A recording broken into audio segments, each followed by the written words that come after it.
ஏனுங்க மாமா, ஏன் இன்னும் இப்படி வெறிக்க வெறிக்க பார்த்துட்டு இருக்கியே? நேற்று நடந்ததை இன்னும் நினச்சிட்டு இருக்கீங்களா?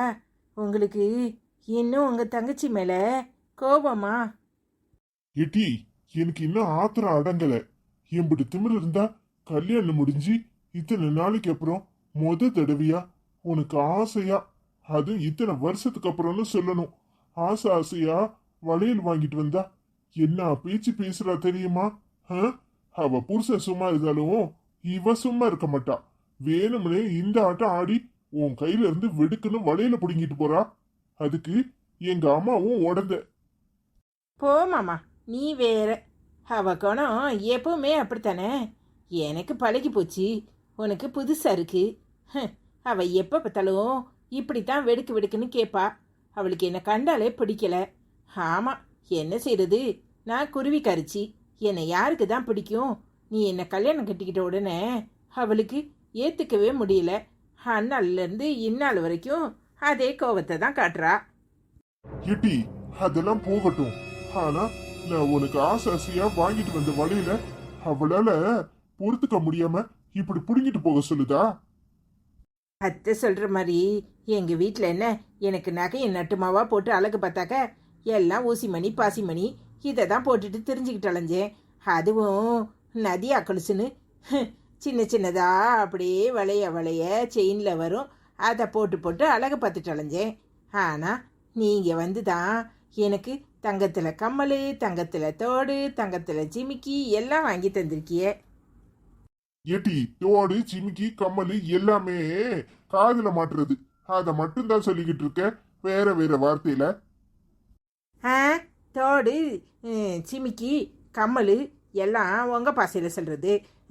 நாங்கள் காது வளவின்னு சொல்லுவோம், அதை சொல்லலைல்ல. சரி, ஏதோ ஒன்று சொல்லிவிட்டேன்.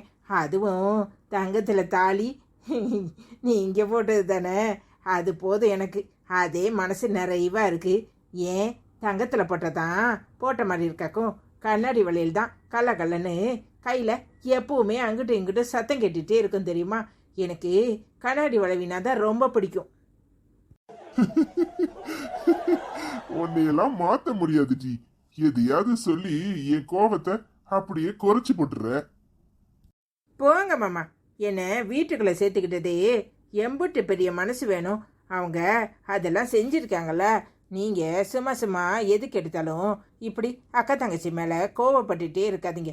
உங்களுக்கு இருக்கிறது ஒரே ஒரு தங்கச்சி தானே, அதுவும் அத்தை பாவம். அவங்கள ஏதாவது சொல்லாதீங்க. நேராயிட்டு எல்லாரும் தேடுவாங்க, பிள்ளைகளும் தேடும். வீட்டுக்கு போவோம். உன்னை என்னால புரிஞ்சிக்கவே முடியல டி. உனக்கு கோவமே வராதா? அதெல்லாம் வரும் தான், எப்போவாது வரும். அதுக்காக எப்பவும் கோவப்பட்டுட்டேவா இருக்க முடியும்? அதுவும் சரிதான்.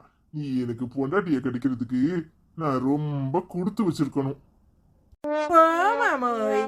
நீ எனக்கு புருஷனா கிடைக்க நான் தான் கொடுத்து வச்சிருக்கணும்.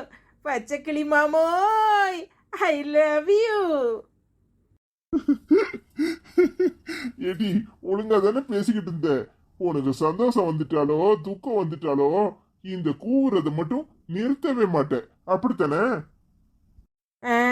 அதெல்லாம் தெரிஞ்சது தானே. சரி வாங்க, பிள்ளைங்க தேடும், வீட்டுக்கு போவோம்.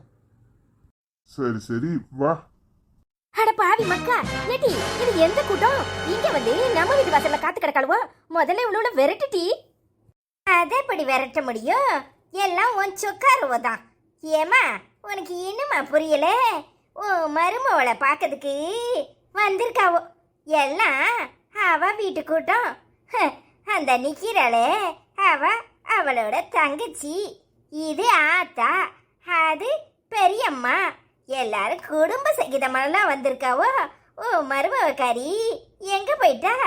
ஏம்மா போய் வாழலை பறிச்சிட்டு வந்து நடு வீட்டில் வச்சு விருந்து பருமாறு. அன்னைக்கே சொன்னேன் அவளை கெட்டி வைக்காத கெட்டி வைக்காதன்னு. ஓ மவன் ஆசைப்பட்டான்னு போனா போகுதுன்னு கெட்டி வச்சல, அதான் எல்லாரையும் வரவழைச்சிருக்கா. ஏ சம்மந்தி, எப்படி இருக்குது? பவளவல்லி, ஏ பவளவல்லி, மாப்பிள்ளை பச்சை கிளி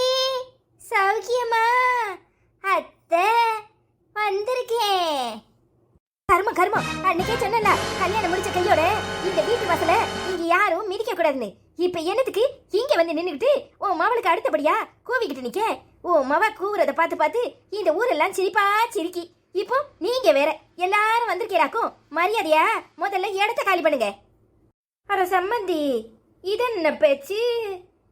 ஏன் மவ வரட்டும், கண்ணார பார்த்துபிட்டு மாப்பிளையும் பார்த்துட்டு நாங்க போறோம். அத்தா அத்தா, அக்கா அக்கா. ஏடி, முதல்ல அவனுக்கு போனை போட்டு வர சொல்லு. எங்க போய் தொலைஞ்சா? எலவெடுத்து விடுவோம். இந்த ஊர்ல நம்மள நிம்மதியாவே இருக்க விட மாட்டாளுவோ. நம்மள இன்னும் என்னெல்லாம் கேவலப்படுத்த போறாளுவோ. அவளை வர சொல்லி முதல்ல இவ்வளோ பார்த்துட்டு இந்த நடவாசல்ல இருந்தே அனுப்பி விடு. இங்க வந்து என் நிம்மதியை கெடுக்கன்னு வந்து நிக்கிறாளுவோ. அம்மா, என்ன செய்யறது? கழுதைக்கு வாக்கப்பட்டா மிதி உதையெல்லாம் வாங்கித்தானே ஆகணும். அந்த கதை தான் உன் கதை. என்ன செய்ய? அவளை மருமவளா வீட்டுக்குள்ள நடையத்தாதன்னு சொன்னேன். கேட்டியா? கேட்கல. இப்ப அவஸ்தைப்படு. பொறு, அண்ணனுக்கு போனை போட்டு வர சொல்றேன். எதையாவது பண்ணி தொலை. உள்ள யாரும் வரக்கூடாது. ஓசியில சோறு கிடைக்குதா? எங்கனாலும் வந்துருவீளா? ஆத்தா, நாங்க ஒன்றும் சோறு திங்க வரல. காட்டுல விளைச்ச பழத்தை குடுத்துட்டு போக வந்தோம். பேரம்பேத்திய பார்த்துட்டு அப்படியே போயிடுறோம். சரி சரி, உள்ள யாரும் வராதீங்க. நான் போய் அண்ணனுக்கு போனை போட்டு வர சொல்றேன். உங்க மகா வருவா, பார்த்துட்டு கிளம்புங்க. ரொம்ப சந்தோஷம்.